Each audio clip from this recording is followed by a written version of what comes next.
ઘરના કેદીના શાકભાજી ખાઈને કંટાળ્યા હતા, એટલે આજે આપણે અડદની ઘૂંટો દાળ બનાવવાની હતી, તેલ વગરની બનશે. વાહ! તમને અડદની ઘૂંટો દાળ ભાવે કે નહીં કમેન્ટ કરીને કહેજો.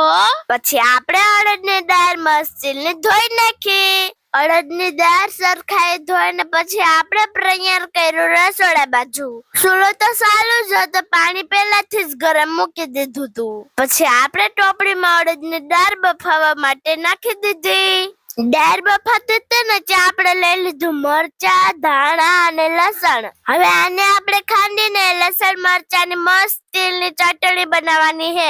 પછી આપણે ખાંડણીમાં મરચા કાપીને નાખી દીધા અને ધાણા પણ નાખી દીધા. પછી આપણે ધાણા મરચાને મસ્ત તેલનું ખાંડવા માંડ્યા. થોડીક વારમાં જેવું તેવું ખંડાઈ ગયું ને પછી આપણે એમાં લસણ પણ નાખી દીધું. પછી તો આપણે ફટાફટ લસણની ચટણી ખાંડવા માંડ્યા હતા.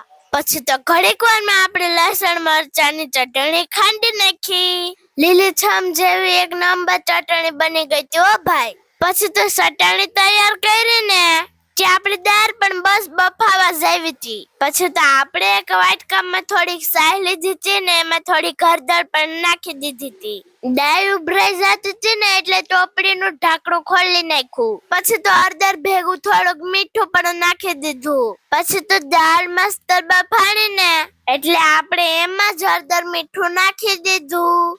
થોડીક વાર મસ્ત હલાવી નાખી ને પછી તો આપણે બનાવી હતી લીલી ચટણી પણ એમાં નાખી દીધી ને પછી તો આપણે દાળને મસ્તી હલાવી નાખી. ઘડીક વારમાં તો આપણે દાળ એક નંબર ખદખદવા માંડી હતી ને જાડી પણ મસ્તની થઈ ગઈ હતી ને એટલી જ વારમાં આપણી દાળ બનીને રેડી થઈ ગઈ. તમને અમારી અડદની ઘૂંટો દાળ કેવી લાગી કમેન્ટ કરીને કહેજો.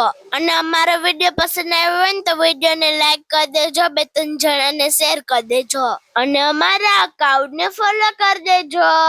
By bye, take tech.